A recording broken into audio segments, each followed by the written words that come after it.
Philosophy is the simultaneous merger of open-mindedness and skepticism. It's a really fun dance to play.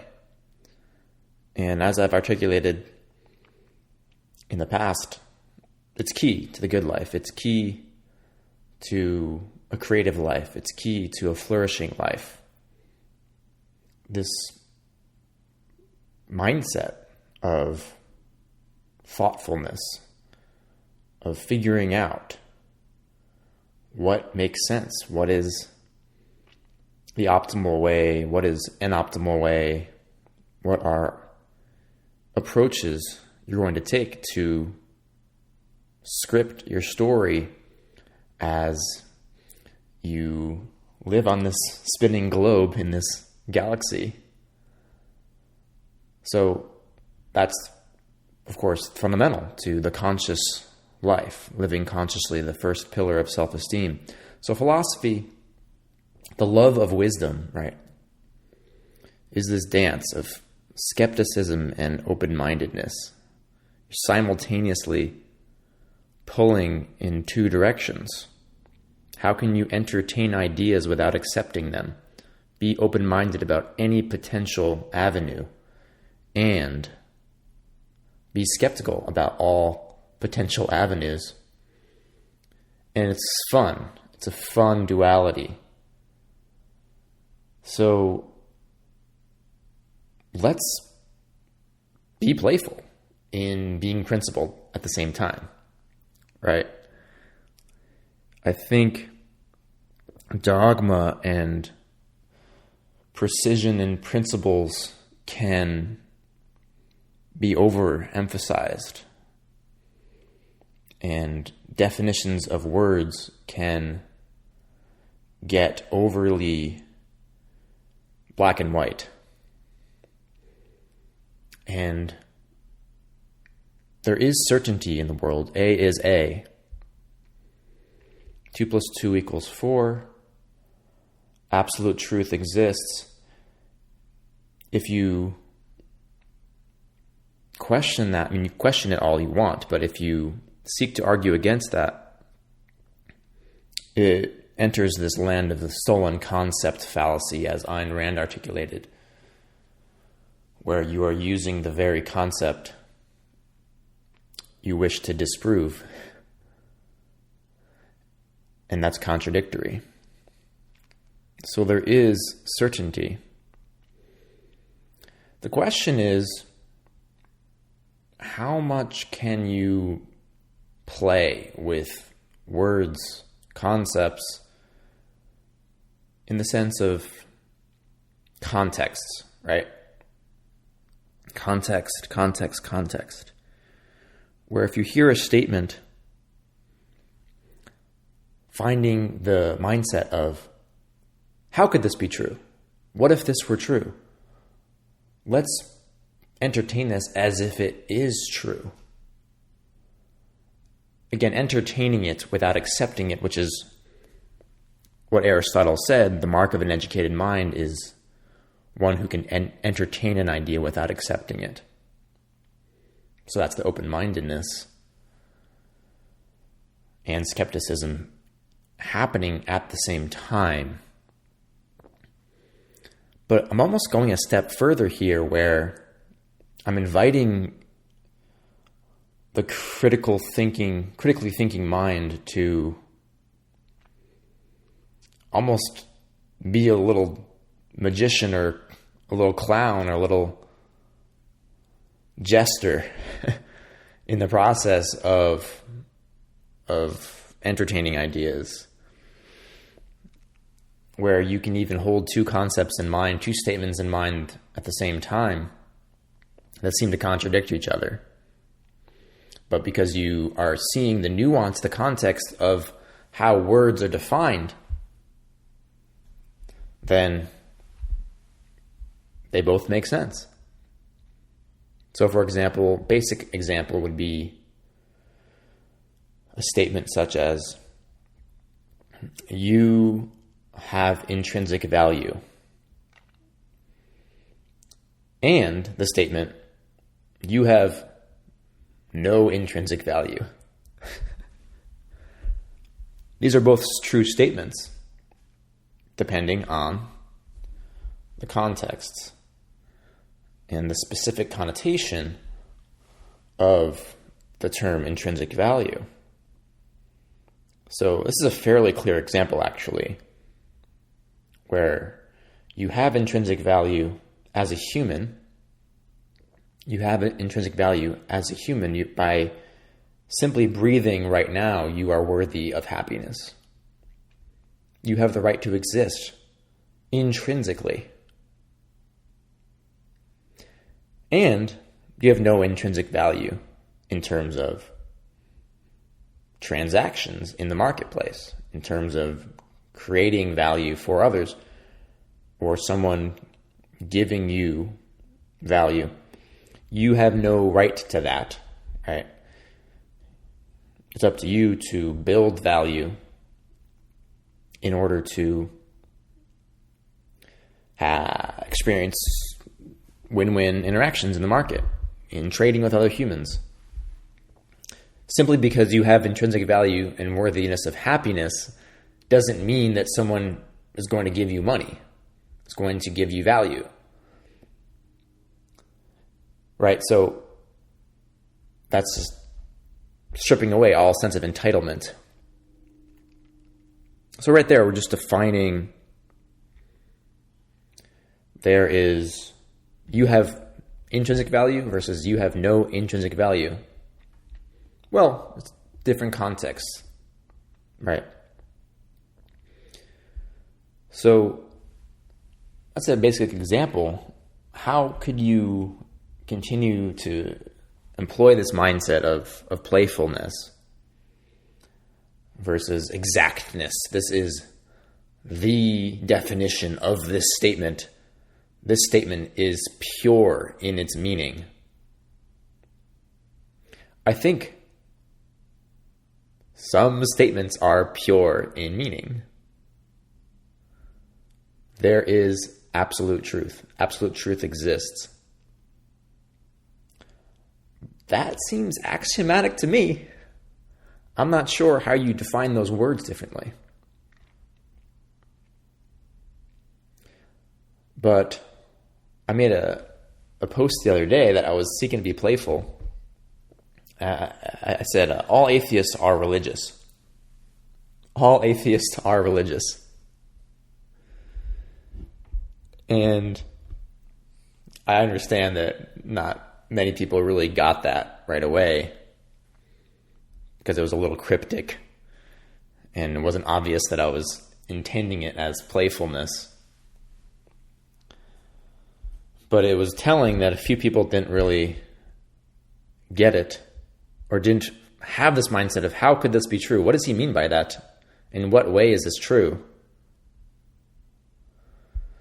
Because there's an assumption about the definitions and the context. There is an assumption that we all agree upon the definitions of these words.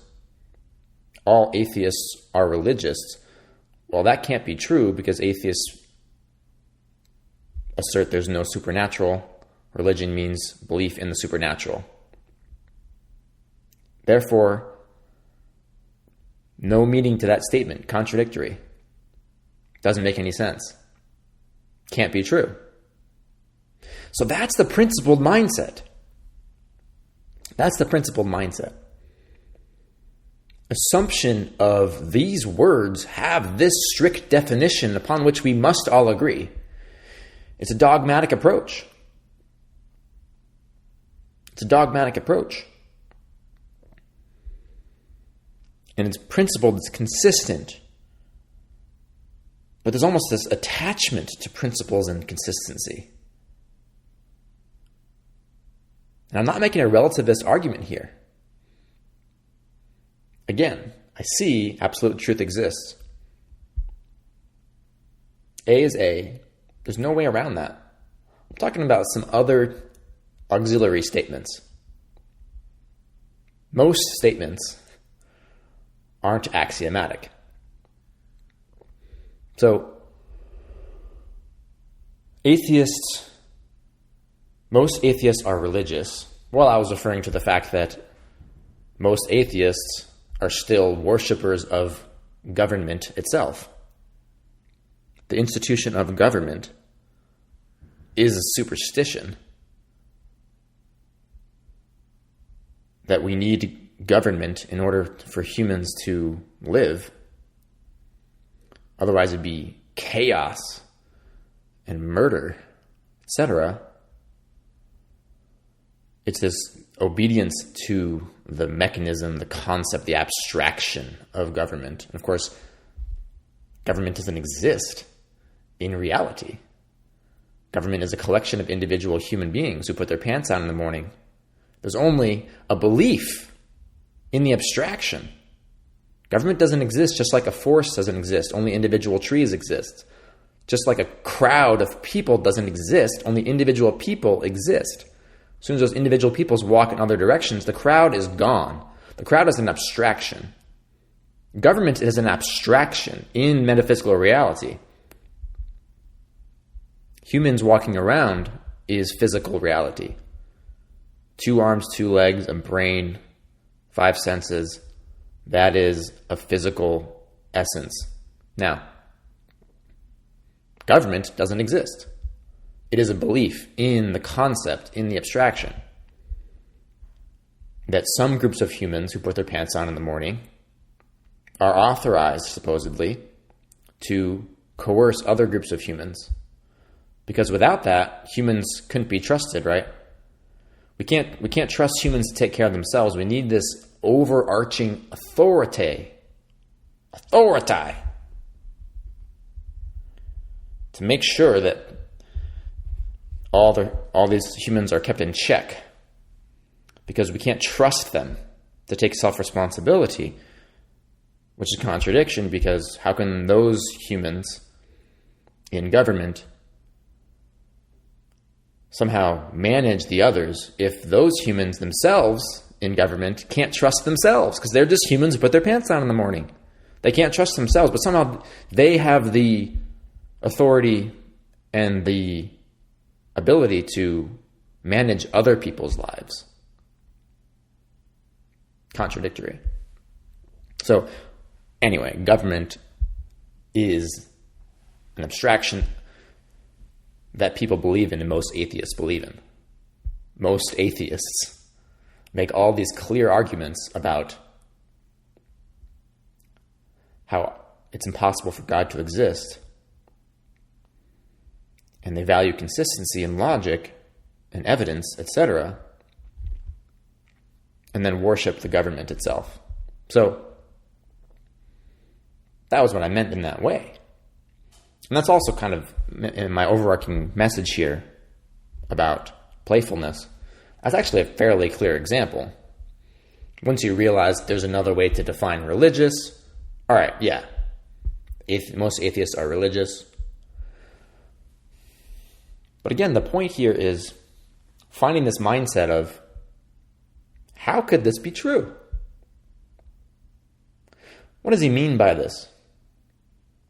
In what way is this true? Especially when you read something pithy on social media. But even in deeper conversation, long form with someone else. And this is a challenge for me as well. It's easy to assume you know what the other person is meaning when they make the statement.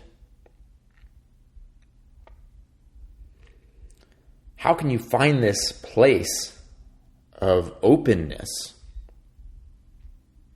to the possibility that there's truth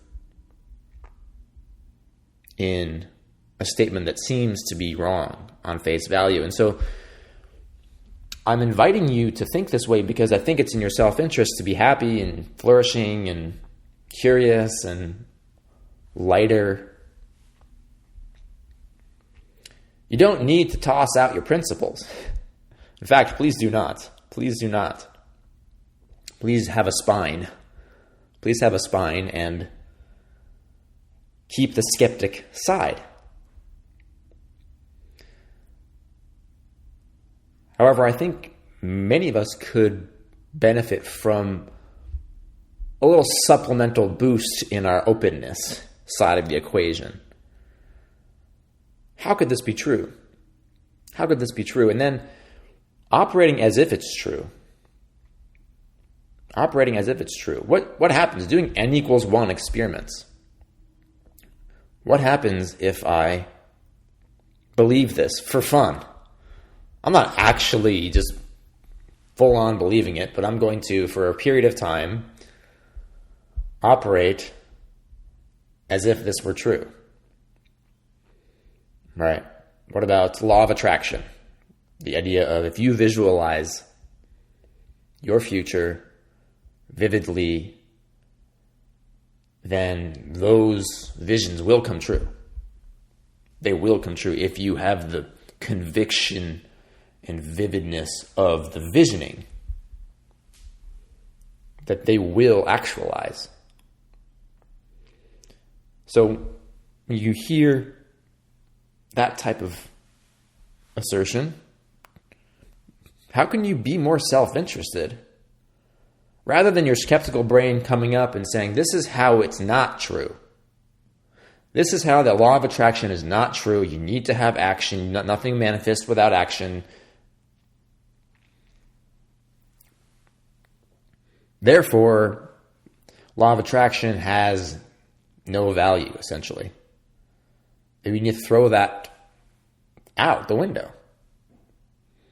Because I've disproven it with my principled criticism that nothing happens without the decisions and the doing and the action that takes effort. And the visioning alone won't make it happen. It's easy to get in that black and white mindset, assuming that a law of attraction principles mean a certain thing. Ooh, I heard law of attraction. Ooh, I know what that means. That means visioning simply will manifest.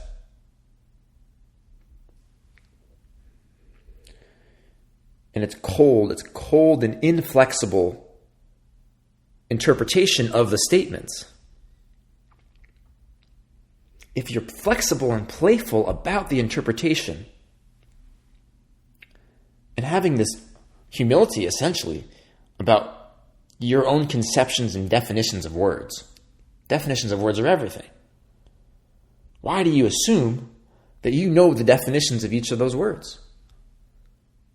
As well as the contexts and how those words string together. The context, how could the statement be true? Visioning will manifest results. Could it? So, n=1. Operate as if it's true. Play around. Just like, the next couple months, I'm going to assume this is true. Forget the entire skepticism of it. Forget that you got to make sure that you consciously put in the work to move the project forward. Just throw that out the window for a bit. Just for a bit. This is the playfulness. So you're not actually just dogmatically, obediently integrating this law of attraction as the truth. You're saying, how could this be true? Let's play around with this one. All right, I'm going to entertain this. Really, I'm going to walk around in my daily life for this next couple months or whatever. You don't even need to be strict about this time frame. It's just, all right, for the next while, I'm going to assume this is true. But of course, in the back of your mind, you've already created the frame for this playful experiment that you're not absolutely believing it. You're doing an n=1 experiment. How can my life get better? How can my life get better if I simply assume this is true? Trust yourself that you can entertain ideas without accepting them. And live in that space, baby. Live in that space. Just live in there for a while. Yeah, I'm entertaining this and just liberate yourself from the need to make sure, in this case, that you are consciously efforting daily action steps to manifest your vision, but really just you're letting that go for a while and you're simply focusing on the vision, and you're going to see what happens. See what happens with automatically with what you engage in. Right? I think that's a more fun way to live. And again, it's not throwing away your principles. It's not throwing away your principles. It's a lighter disposition going through life. And you could leave that space as well. You don't need to live in the in-between, right? What I'm really inviting you to kind of shake up here in your mindset is the option to be playful. The option to be playful, to entertain. When you read a statement, you read a personal development book, is your automatic, non-discerning, non-conscious impulse to find what is untrue about something. And that part of you wants, to be independent, trying to get a need met.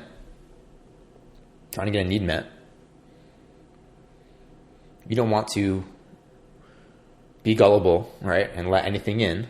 So how can you, rather than let that part of you drive, the skeptical part just like always be up in the front of the living room, you are the puppeteer, right? You have the skeptical part of you and you have the open-minded part of you. And you're at the top. Like you have one side, let's just say the skeptical part, on a puppet analogy, right? The puppet has one arm is the skeptical part and the other arm is the open-minded part, and you're at the top and you are dangling this puppet as a puppeteer. I might be using the wrong term here. Puppeteer may be the wrong term. I'm just imagining, is it marionette? When you have the person above the stage and there's the strings attached to the puppet, right?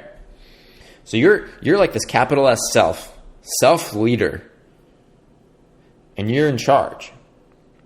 You're in charge of these arms. So you're going to allow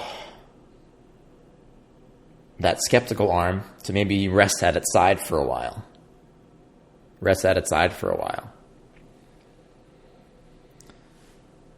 So yeah, you don't need to have that skeptical arm just always up.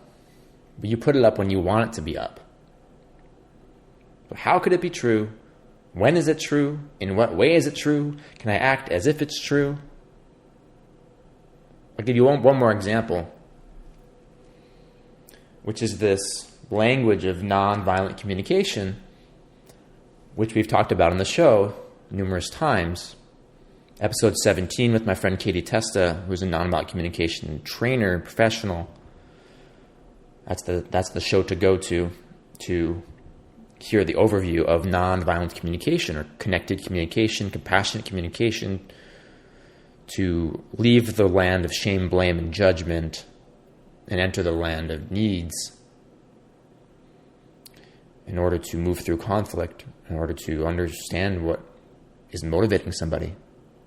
So I went to this meetup group yesterday, practicing NVC, and we were talking about a common objection in the land of NVC, which is the word needs. Right? So needs are the motivations underlying all human behavior. And if you go to cnvc.org, the Center for Nonviolent Communication, you can look up their needs inventory, and you see what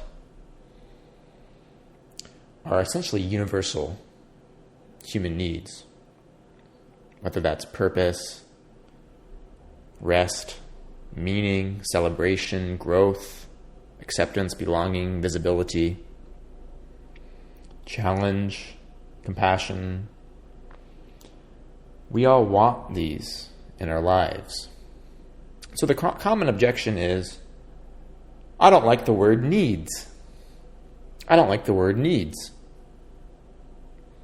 Because that implies that you have a scarcity mindset. You don't need to have compassion, or you don't need purpose in order to survive. You could get along without it. So I don't like the word needs. I want to replace that word. So let's change to values, or I desire, or I'm motivated by that. I want this. I'm seeking this. I'm seeking growth. I'm seeking belonging. I'm seeking to matter. I would like to have sexual pleasure. I desire self-esteem. I desire consciousness. So the critique is, let's replace the word need so that there's not a sense of, I have a void in myself, and if I don't fill it, I am deficient in my life. This is the criticism. And there's a connotation of this word neediness. Neediness. We don't want to be desperate, right? We don't want to be clinging to people to help, asking others to get our needs met. And if I don't get this, there's something wrong. Okay, so in that sense, yeah. Neediness in that connotation, maybe we don't want that. So here's where my philosophy of this podcast is coming in. This particular episode of this podcast comes into this equation of NVC.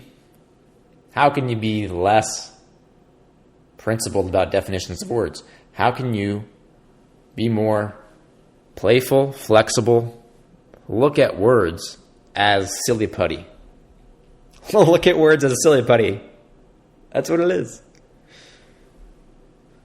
It's like, yeah, needs can have that definition. Can have that definition. Depending on the context.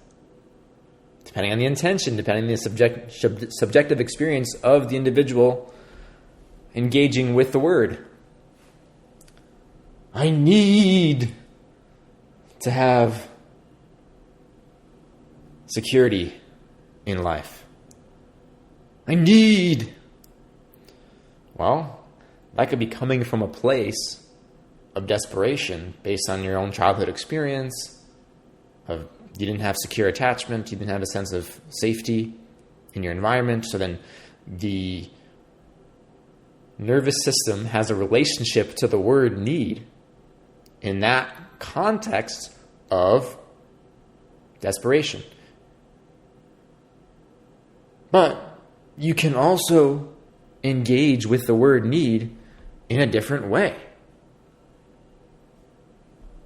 So maybe it's capital N need versus lowercase n need, if you want to have a different label on it. Maybe capital N need has that connotation of desperation. Lowercase n need is more, oh, this is it would be nice to have this. It would enhance my life. But it is a valid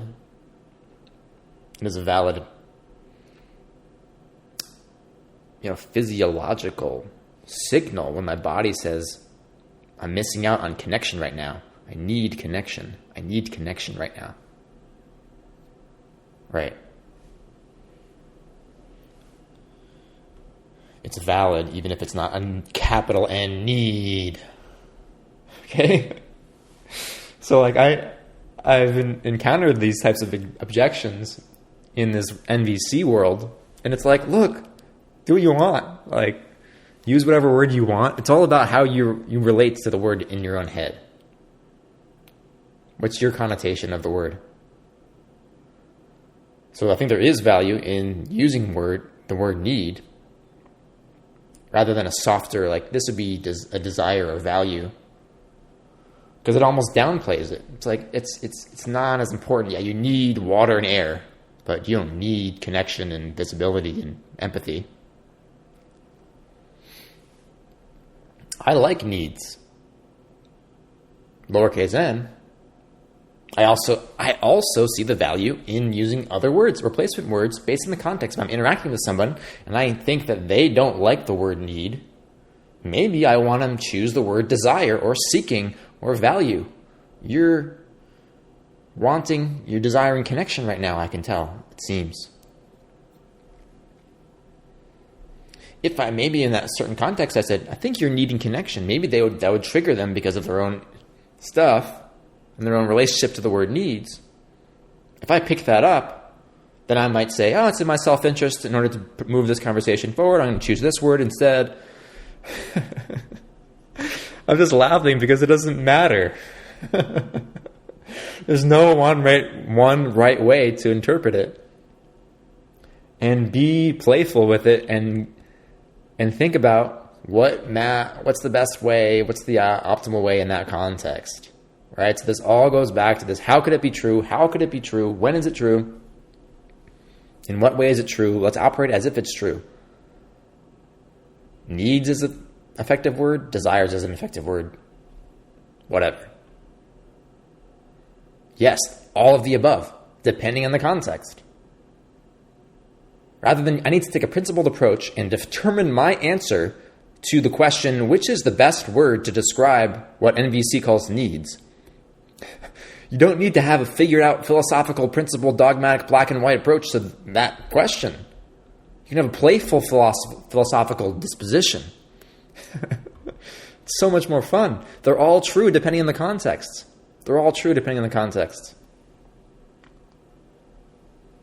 Put them all in your toolkit and take out the tool that is what you'd like to take out in a certain situation. So I hope this has been valuable. Thanks for listening. I got on I caught a wave there for a while in my riffing. Appreciate you taking the time. Hopefully this is engaging and entertaining and can shake you up a bit in your day-to-day mindset and thinking about your own personal growth, thinking about tools and tactics and of ways that you're going to improve your life by 1%, and ways that you want to continue to empower yourself, right? And the mindset, I think, is everything.